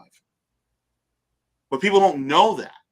And so, I tell people I'm struggling just like you. And we can't afford that. And so I say that I don't want to compete because that's what I'm not about. I want to be able to say, hey, this person has a great idea. Let's go into this direction. It's okay if you still believe in electoral politics to an extent, but what drove it? And nobody can deny that direct action did it. So why, oh why, are they not pushing for that more than the electoral policy? If you want to have a candidate on once in a while, okay, but what about mutual aid? What are you pushing out there? What are you pushing out for as far as protests and things like that? And that's the question that I ask. Because if you truly were pushing for these things, look, TYT, Kyle Kalinske, David Dole, Mike Figueredo, the Majority Report, all these people, they can start a fucking movement with the numbers that they have. They can start a movement. They can literally today and go, we don't have faith in the Democratic Party. Do not put your faith into these politicians. Do not donate to these politicians. Here's a list of mutual aid programs that you guys can donate to. And we will also be fundraising for these mutual aid programs. And we will go out there and you can find us out here at this place and that place. Come join us and to start something. If they did that, God damn. We'd be in a great position. If we had been unified since Biden was put in office in this mindset that you're describing, we might have been able to actually push Joe left. But as it turns out, a lot of the people that wanted to push Joe left, once he got into office, they just defended Joe Biden. That's the people that you just mentioned. Yeah. And I would love nothing more. This is absolutely not personal. When I go after them, I'm trying to get them to see the light. And here's the other thing, JB. I've never seen like a coherent argument from any of the people that you just mentioned on exactly like what the next step is, other than, don't worry, poor people, donate more money this time and we swear it'll be different. But we've already seen Bernie get cheated twice. I don't think that it's going to be possible to get many more, if any, Justice Democrats elected, because I mean, Nina Turner outraised Chantel Brown 2-1 and got her clock cleaned. So what's the idea here? Do we have to give every Justice Democrat that runs 3 or 4-1 the donations compared to the person they're running against, which a lot of which is incumbents? I don't see any like actual stratagem with what they're trying to do. It seems to me that the idea is just donate harder and we'll hope that the new Justice Democrats aren't as anemic as the ones we've already gotten elected. And I'm not blind. I'm not insane. I'm not for doing the same thing over and over and expecting different results. If they could tell me that, like, for instance, the new batch of Justice Democrats were like categorically much more fierce people, that they really were like, they really hated the establishment and they were going to go in there and be different than the squad, I'd be like, okay, maybe I'll think about it. But I don't think anybody can make that argument because all of the squad members were plenty fearsome on their campaign trails, and then they got nerfed the instant that they got into office. So I don't know if you can make the argument that any new Justice Democrats are different than the old Justice Democrats. And if that's the case, why would any of us donate to them? I don't think that argument can be made effectively. And remember, JB, when I first started PFC back in January last year, I was on board for the democratic reformation idea. But then as I tracked the squad and then Nina Turner's failed congressional run over that year, I slowly like evolved past it because I could see with my own eyes that it's a failed investment. And I donated a ton of money, over $1,000, I think, to a handful of Justice Democrats. Some got elected, some didn't. And I've gotten zero return on that investment. So I changed my mind because of evidence. And these people seem to think that, like, you know, I mean, I don't want to hate on Marianne, but she went on, Marianne Williamson went on that panel on, I think it was Breaking Points with like Katie Halper, Bri Joy, all of them. She seems like a nice enough lady, but her argument was basically like, well, these Justice Democrats are amazing people. They're going to go in there and be quote unquote game changers, she said. Then you have to make the argument to me, as somebody who's seen it fail over and over and over again and who's already donated a tremendous amount of time and money to these people, that the new batch are categorically different. And I don't think you can make that argument. I don't think you can effectively convince somebody like me or you that it's worth investing in. So therefore, I think most of our time and energy and money should be going towards direct action, mutual aid, helping each other. Don't donate to the Justice Democrats. Donate to somebody that needs help in your community. Use your money to help end homelessness in your community. Help feed some people in your neighborhood. There are a million ways to spend $27 that are better than donating to Bernie Sanders Incorporated. There's $27 can pay for people's food for a couple of days or a week if you're bargain shopping. Do that and help somebody that's your neighbor. Screw the Justice Democrats. Until they go out there and do something that shows us that they're fighting, I see no reason to put money and effort into them. Yeah. The push for electoral politics as a primary source that in which they do completely is historically inaccurate to how things were done in the past. If you look at what was done in order to get the wins that we have down to this day, it was always direct action as the muscle behind it. People love to praise FDR. Man, FDR was a racist and he didn't do shit for people when it came to the New Deal. But who pushed him to even do the New Deal? It was the communist and socialist parties. Yep, and the Congress of Industrial Organization. Yep. Yeah. So that was direct action that pushed it. Who pushed a known racist like LBJ?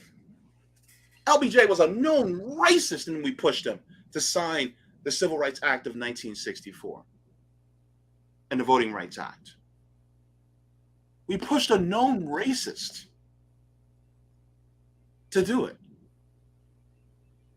So for people who say that we need to depend on electoral politics, no. Direct action with a focused list of demands.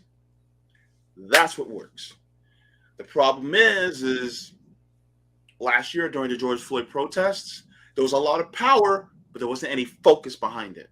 There wasn't no clear list of demands. That was the problem. So it was like, you remember Dragon Ball Z? Of course. Okay. Remember when Goku and Gohan were inside the hyperbolic time chamber, and then Goku shows Gohan that he was able to bulk up huge, right? Just like Vegeta did against Cell. And then Goku says, yeah, I got a lot of power right here, but I don't have the speed and focus to back it up. So we have to train and make ourselves so that we can speed and focus. So guess what? Gohan ascended to what? Super Saiyan 2. I know I'm a nerd. And guess what? He had the power with the speed and focus that was able to knock, to split Cell shit. And he can even do it with one arm.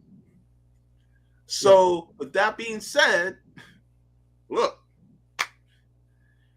we have to have that list of demands behind that power in order to drive that hammer into that nail into the wall.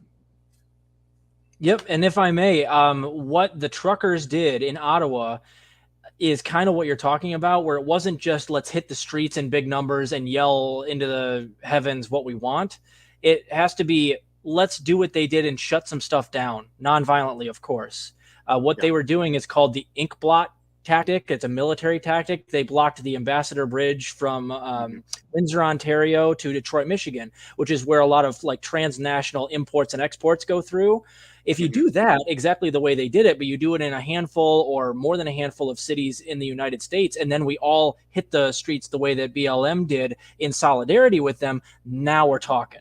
Now we're talking. So it has to be more coordinated and planned out, and we have to plan for we have to make contingencies because we know the cops are going to be involved. We know they're going Mm-hmm. to try to tow the trucks. We already kind of have seen what they're willing to do. They're even willing to, like in Canada, freeze our bank accounts. So we have to be able to fight that as well, which includes crowdfunding and creating a whole bunch of funding mechanisms that help people that possibly could have the hammer dropped on them financially for doing stuff like this, make sure that they don't lose everything that they have and become destitute simply for protesting. We have to be ready for it. And it can't be just let's hit the streets and that's it. It has to Yeah. be whatever the next catalyst is that causes a worker uprising in the United States. And it might be something like George Floyd. It could be vaccine mandates. It could be World War III. It could be us, doing something foolhardy in Ukraine. Whatever the next thing that causes a tidal wave of angry people going into the streets in America, what we should do is immediately try to coordinate them to be, of course, nonviolent, but be smarter. Let's do that ink blot tactic, and let's protect the people that are willing to sacrifice their vehicles, willing to sacrifice their time, and even, Mm-hmm. for instance, like in Canada, willing to sacrifice their money and possibly their bank accounts for it. We need to make sure that they're okay, take care of one another. And if we do that, what you have there, my friend, is basically a general strike. But it doesn't come about like on general strike day where we all go, hey, we're all just going to hit the streets and make a general strike. No, it happens like organically. We wait for a spark, and then once the spark goes, we pour gasoline on it, and then we have our general strike from that organic movement, if that makes any sense. And we just have to wait until that happens. I don't know what it's going to be. It could be another police brutality killing that everybody Yeah. sees on tape. It could be exactly what happened with the vaccine mandates, even though I think that the American mainstream media propaganda apparatus is kind of moving away from COVID now. I don't know if you've noticed, it's all war with Ukraine and stuff like that, war with Russia, and not COVID anymore. But it could be anti-war protests this summer. Yeah. Whatever it happens to be, we need to be ready to embrace it. Let bygones be bygones. Don't reject protests simply because there are fringe groups there, because any worker uprising that has a lot of momentum behind it is necessarily going to have people from all walks of life and all ideologies. So we can't dismiss it simply because there happen to be Trumpers there. And last name drop of my of the 2 hours we're going to be on here is Ryan Grimm recently likened the trucker protest to Charlottesville. Those are not the same thing. I'm not saying that we go and march hand in hand with Nazis literally defending a Confederate monument to try to get the general strike started. They were in Ottawa fighting against vaccine mandates, which on principle, I'm against vaccine mandates. So I was willing to be like, listen, I'm going to let bygones be bygones with everybody that's there. I'll stand beside you today, even though if tomorrow when it's over, I don't agree with you on everything. And we have to be willing to do that. Otherwise, all of these movements are immediately going to be nerfed. We won't get any ripple effect. It'll just be a single pebble in there. No, we have to really ride the momentum and try to turn the ripples into a tsunami, if that makes any sense. My allegories and metaphors aren't as good as yours. Yeah.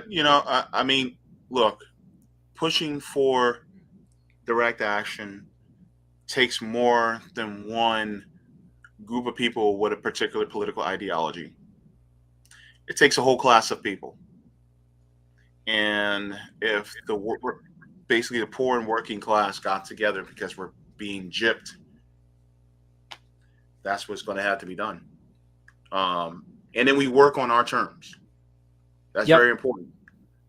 because Yep, it and has to start. you guys have done a great job at RBN and everything going over. And I watch these shows, a list of demands, right? What we can actually get. That's important. We have to know what we're asking for. And you know me, JB. I've said it on your show, Savvy's show, every show I get on. I always list executive orders as my first demands because they're the easiest to get done. Yeah. You threaten them a little bit, and they're willing to give you concessions. The first thing you have to ask for is something that they have no excuse for not giving you.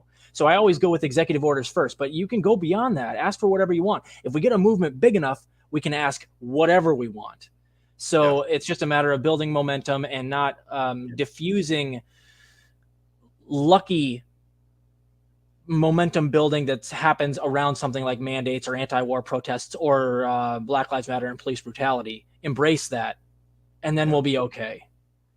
Yeah. And I like what Eric said. Like, what are we asking for? Shoot for the fucking stars. Full nationalization of our healthcare system. Full nationalization. And Um, then, yep. And then here's what happens. If you ask for the full nationalization, if that's what we go to the bargaining table with, maybe Joe Biden goes, okay, we're not going to nationalize it because that would take Congress. But how about we give you Medicare for all via Section 1881 Alpha? Suddenly, then we have our foot in the door and we have Medicare for all until the end of the pandemic. And we've, as you said, JB, we shot for the stars and we hit the moon.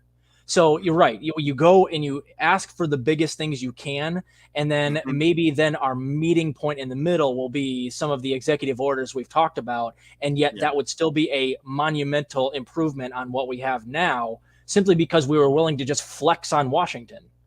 Mhm. Love you, Noli. Have a safe Hi, trip. Noli. Love you too, Um, my INN brethren or sister. yeah. Uh, and also, like for instance, people would say, "Oh, well, I'm sick and tired of $15 an hour. I don't even want to hear $20 an hour. $50 an hour. Yeah. Shoot for the stars. Hell, fuck it, $80 an hour. I don't care. Shoot for the stars. Make them scared. Yeah. Pitchforks and torches at the door. And guess what? You know, Yeah. and I love. You could make the argument gas is going to be $10 a gallon. It needs to be $50 minimum wage. If you're going to make gas prices go up, Joe Biden, the least you can do is make sure the parliamentarian doesn't strip out a minimum wage of 30 or $40 or $50. Good Yeah, Lord. I mean, how much is yeah, a gallon of milk going to cost next week because of the war that you're trying to ramp up? Come on now, yeah, man. And so you just go in there with that and, you aim for $80 an hour. Maybe you get 35 or 40, which is what it really should be. By the time we get $15 minimum wage, we're going to need $40 minimum wage. They're going to give it to us 10 years from now and go, oh, there you go. You fought for it. There you go, peons. You finally got what you needed. And at that point, a gallon of gas is going to be $10. A gallon of milk is going to be $5.50 or $6. And at $15 minimum wage won't even be adjusted for inflation, actually an increase in wages. It'll just be keeping up with consumer product prices. yeah. I mean, look, if you guys are going to have my rent be $2,000 a month, I want $8,000 a month from my employer. Yeah. $2,000 a month more rent, $8,000 a month in my paycheck after taxes. Pay me, because the thing is that I think that is unconscionable. Number one, I think we shouldn't have to worry about housing ever again. Okay. In fact, I should say, yeah, no more rent. No more rent. And You can do once it. the house is paid for, after that 30 years, no matter who moves in, they don't need to pay the bank for what? For what? Yeah, I agree with you. Yeah. There's a million ways to do it too, JB. And I've said it a million times. You only need $20 billion up front one time to end homelessness in America. How easy is that? I mean, Elon Musk made $36 billion added to his wealth in a single day earlier this year. Sorry, it may have been end of last year. But recently, he made nearly $40 billion in wealth in one day. Dude, Bezos has done similarly. All you'd have to how, do is institute a big wealth tax and we could end homelessness like that. But they're not dude, even considering it. how in the hell can you have enough money in within your funds to end homelessness and you don't do it? Because they're How? sociopaths. These people are How? sociopaths. Fuck. If I had $40 billion right now, 40 billion extra dollars, not even total, extra, extra. I had to put my voice up high just for that one. You mean to tell me that you're not going to just actively say, you know what? I'm ending homelessness today. I feel like doing some sketchy shit to the government. I'm going to end homelessness. Like, what? What? It's like hold up. These people have enough money to do all this, and yet you don't do it? You're okay with driving down the street and seeing people that are sleeping on the street? You literally have a look. How much is it to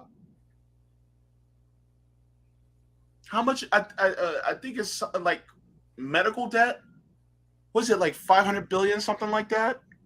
I'm sorry, I'm not 500. sure. I'm not sure what it is nowadays. I It's forgot. always going up. Yeah, but like you get at least in homelessness, at Yeah, least. free public college is 30 to 40 billion depending on the way that you do it. I mean, that's 1/10 of what, or like 1/8 of what Bezos or Musk are worth. There's a million different things you could do. And JB, I reiterate this on Twitter all the time. Sociopathy is a prerequisite for becoming a billionaire. You don't become a sociopath or a psychopath or an apathetic person after you get all that money. It's a prerequisite. You have to be willing to exploit your fellow man to even get to that point. And you can see it. It's so easy to see. Jeff Bezos just built a yacht with a yacht inside. I wish I could say that was a joke, and I am a satirist. I really appreciate stuff like that happening in real life sometimes because it makes my job very easy. But a yacht with a yacht inside that cost, I think, $200 or $300 million. You know how much $200 or $300 million could go towards like helping people that are destitute, that are homeless, starving. But no, he wants a yacht with a yacht inside. Hassan Piker buys a $200,000 Porsche instead of opening up a homeless shelter like I suggested he do with his tons of money. And, I get dragged for that on Twitter, and I get told that I'm crazy for wanting him to not buy a Porsche and instead help the homeless. And I'm the one that gets demonized. It's crazy, man. It's topsy-turvy world. But those people the people that govern us, they are literal sociopaths. We need to get that through our heads. Once people start to realize that in large numbers, it'll be much easier to protest because that motivates people. Yo, real talk. Just so that Oh people my God, I was underestimating. It's 400 million. I thought it was 2 to 300 million. $400 million for a cruise ship. He owns a cruise ship. Yeah, it was so big that they were going to dismantle a local bridge that got bombed by the Nazis and rebuilt after World War II. It's like a national monument, and they were going to have to take it down because the ship was so big, it was going to knock down the bridge if they tried to get it out of the bay where it was assembled. And Bezos is just like, oh, don't worry. I'll just pay another $100 million to have that bridge taken down, and then we'll rebuild it afterwards. It's just, money in my back pocket. This is what I call sick. The next one that he builds is going to have a rocket launching pad so he can shoot his dick rocket off the back of his yacht.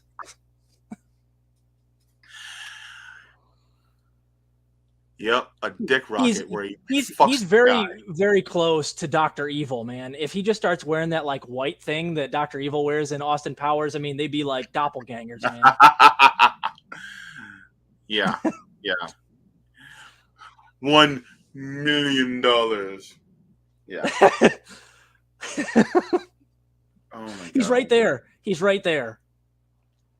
going to be a trillionaire. He's going to be a trillionaire one day. And even the other multi-billionaires are going to be like, dude, this motherfucker's getting out of control. We need to tax this guy. Yeah. So, dude, I can't wait for us to grow further and to start helping people and to change more minds as we grow. I think it's a privilege, to have this platform, and I'm appreciative that you actually ever, yeah, dude, agreed to come on. Oh, dude, it's been so much fun. Have me back anytime. I love your show. I've watched like 80% of your episodes so far. So you just keep doing you, man. You're doing a great job. I love all you guys at RBN as well. And we just got to keep fighting that good fight. Sometimes it feels like, we're kind of paddling up shit creek without a paddle. And I Yeah. think that's an apt metaphor for nowadays, but that doesn't mean you give up. It's not always going to be easy, but eventually, if we keep fighting it, we'll get some things that'll help improve things in this country materially. Yeah. And we're constantly reminding people of the power that they have. And we have to.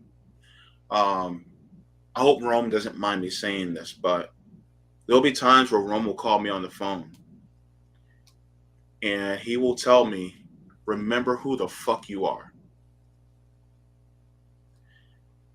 And it always inspires me. It's almost like Rome kicking me in the ass.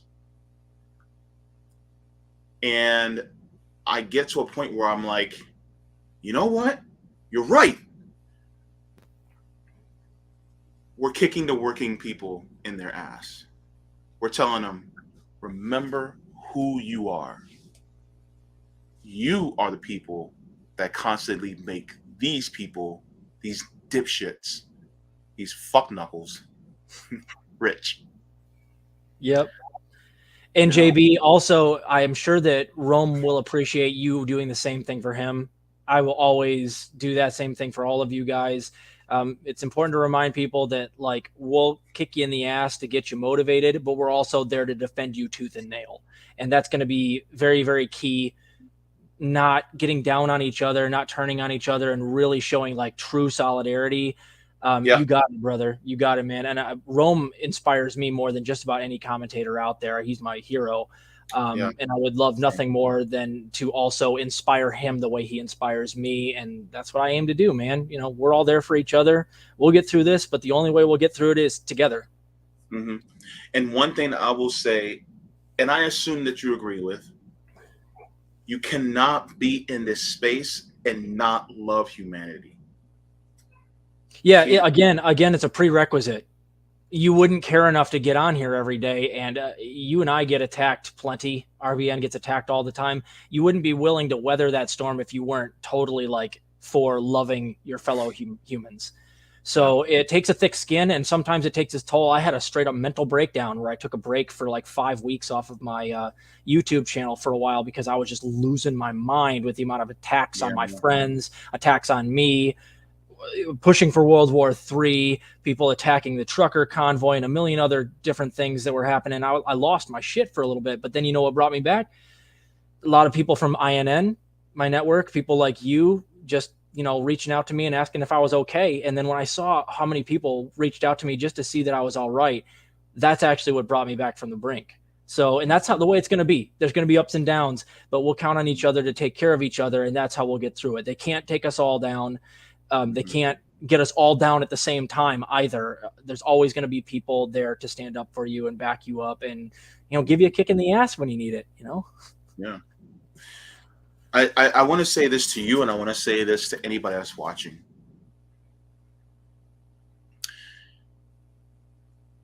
You matter more than you realize. And when I say that, I mean it. You matter more than you realize. There are a lot of people right now that are watching that are going through depression, chronic disease. They feel like there's just no way out. They feel like nobody hears them, nobody sees them, nobody knows what they're going through. And like where Pilgrim said, we have to have everybody's backs. Because if not, then that's how they get us. We are collectivists by nature. Humans are naturally collectivists. With that being said, how in the hell are we going to survive if we're not there for each other? If and you could say, and some people don't like, to hear the words "I love you" when it comes to, things like that they feel is so very intimate. You can have a love for humanity and truly mean it. I promise you that. You can. So if I tell you I love you, I actually mean it. Because without you, there would be no me, and without me, there would be no you. And this is how we have to treat one another. Love has to transcend just familial and friendly ties. It has to go beyond that to realizing that when I have pain, somebody on the other side of this earth and somewhere in Bangladesh is hurting. Or if I'm having joy, then somebody in Newcastle on the other side of the world, in the outback, is having joy. Or they will have it. And one of the things I want to iterate to anybody, I want you to message or call one person today and check on them. Say, hey, I just want to check on you and just let you know that I love you and I wish you have a great day. Just something small and short. Because you're starting the cycle. And do not let that cycle get out. Do it tomorrow or do it next week. But continue to do that for somebody. Because we're not just here for our material needs, we're also comrades and our emotional needs too. Right? That's what it truly means. So well said, man. Well said. I love you, man. Yeah, I love you too, man. And I agree 100%. I have nothing to add other than I suppose also remember, like, the powers that be are going to do their best to make us hate each other. So as a matter of pragmatism, loving each other is going to be a solution. It's going to make us stand up for one another, and it's going to combat the divisiveness that they're going to try to plant between us. Don't let them win. Love your neighbor. Rule 8 of Fight Club. The 8th and final rule of Political Fight Club is love your neighbor. You got the last word, brother. Hey, I got nothing more to say, man. I think you brought the house down with your last one, but I thank you very much for having me, and I apologize for being a little bit late today. I bought a new car, an old ass car actually today, and I ran out of gas in the middle of a farm town, so I had to have my wife come and get me, and it was a whole fiasco. I even built in an extra hour just to make sure that I wasn't late, and I was still late. It's okay, man. We're all going through something, and things happen. Yeah. It's all good. You made it. And even if I had to postpone it, you still would have made it, next time. Yeah, definitely, man. Yeah. Thank you for having me. Thank you so much for coming. By the way, once again, if you like my content and you wish to support me further, you can either buy me a coffee on Ko-fi, or you can subscribe to my Patreon if you like. It's also linked in the description below. If anything else, I just want to tell you all that I do love you. And I thank you, and I'm humbled that you are willing to watch me on my channel. And it is a privilege to just have people listen.